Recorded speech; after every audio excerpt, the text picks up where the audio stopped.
Today we are counting down the top 5 luckiest people who ever walked this earth. And I promise you by the time we get to number 1, you will sit back and just think how is this even possible? Let's get into it. Starting at number 5, and this one sounds completely made up. Joseph Figluck was a street sweeper in Detroit in the 1930s. Ordinary man, nobody special, just showing up to work every single day, doing his job, minding his own business. One afternoon he's walking his usual route and a baby falls on him. From a building above, a real, living baby.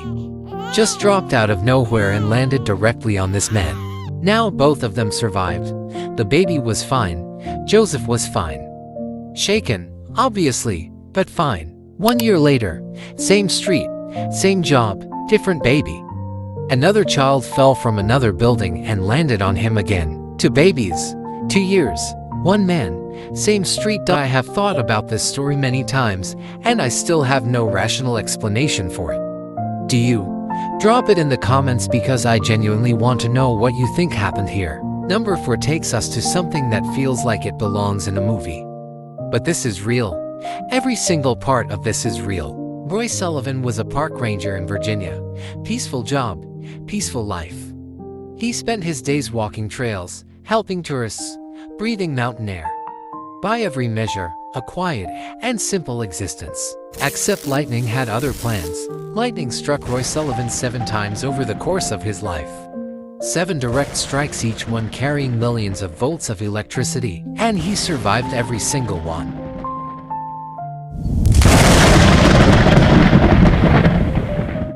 The first strike was in 1942. He was fleeing a watchtower that had been set on fire by lightning when lightning came back and hit him directly. Lost the nail on his big toe. Then 1969. He was in his truck when a bolt knocked him completely unconscious, burned off his eyebrows, and destroyed his wristwatch. Then 1970. Then 1972, where his hair caught fire inside a ranger station. Then 1973, he actually saw the bolt coming, turned and ran, and it still hit him. Then 1976. Then 1977. At some point his co-workers genuinely started avoiding him. Not out of disrespect, out of fear. They believed that lightning was following this man. And honestly, looking at the numbers, you cannot fully blame them.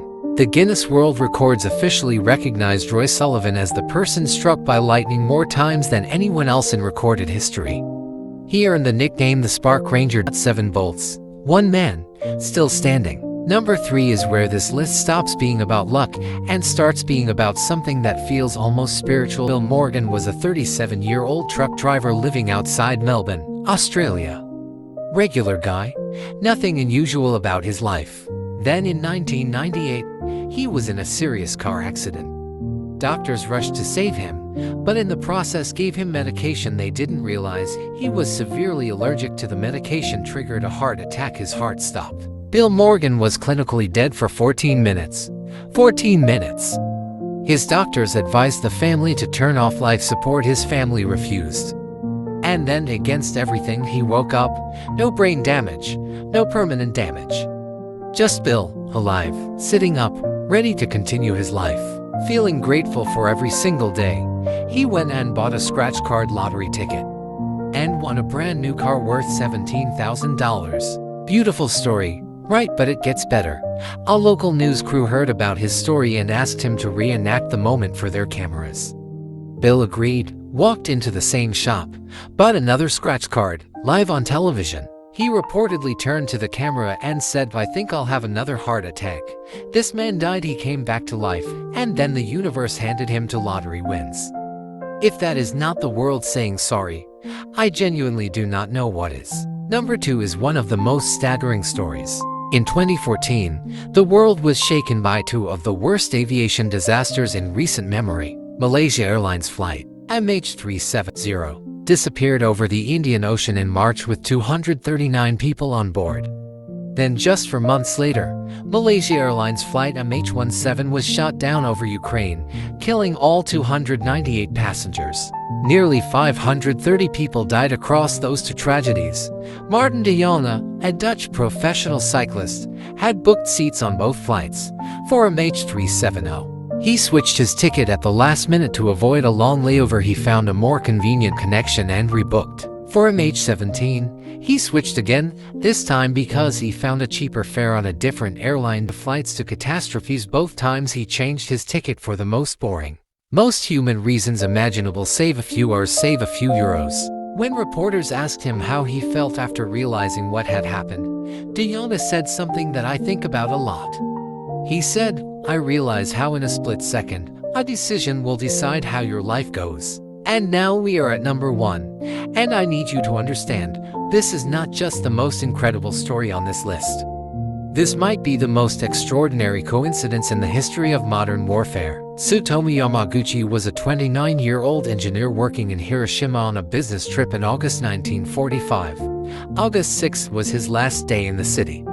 He was walking to the train station when he realized he had forgotten something at the office and turned back. In that moment, the Enola Gay released the world's first atomic bomb. Yamaguchi was less than 2 miles from the blast. The explosion killed tens of thousands of people instantly.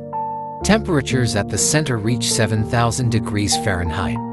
He was badly burned, his eardrums ruptured, but he was alive. He made his way back home to recover. His home was Nagasaki. 3 days later, the second atomic bomb fell on Nagasaki. Once again, Yamaguchi was less than 2 miles away. Once again, he survived. But here is the part that I saved for last, because this detail changes everything. When Yamaguchi returned to Nagasaki, still recovering from his burns, he went into work. He sat in his manager's office and tried to describe what he had witnessed in Hiroshima. The blinding light, the wave of destruction. An entire city leveled by a single bomb. His manager looked at him and said he was exaggerating, that no single weapon could possibly do that. And then the second bomb detonated, outside that very window. Yamaguchi had just finished describing the most destructive weapon in human history, and then it went off again, right in front of him and his manager. The Japanese government later officially recognized Yamaguchi as the only confirmed survivor of both atomic bombings. He lived to 93 years old. He became a teacher. He suffered for decades of deafness, chronic pain, recurring illness. He never once claimed to be lucky. He carried enormous grief for everyone who didn't make it. But in his final years, he did one thing with the time he was given. He used his voice to call for a world without nuclear weapons. He stood in front of audiences and said, "I was there. I saw what these weapons do. This must never happen again." That is what survival can mean when it is carried with purpose, not just staying alive, but doing something with the years that nobody else could do in quite the same way. So that was our top 5 luckiest people in the world, from a street sweeper hit by falling babies, to a man who survived 2 atomic bombs and spent his life trying to make sure no one else ever had to. Which story hit you hardest? Tell me in the comments. I read every single one and I genuinely want to know. If you enjoyed this video, hit like, and if you are new here, welcome to Mr. Shazade. Subscribe so you never miss a story like this. I will see you in the next one.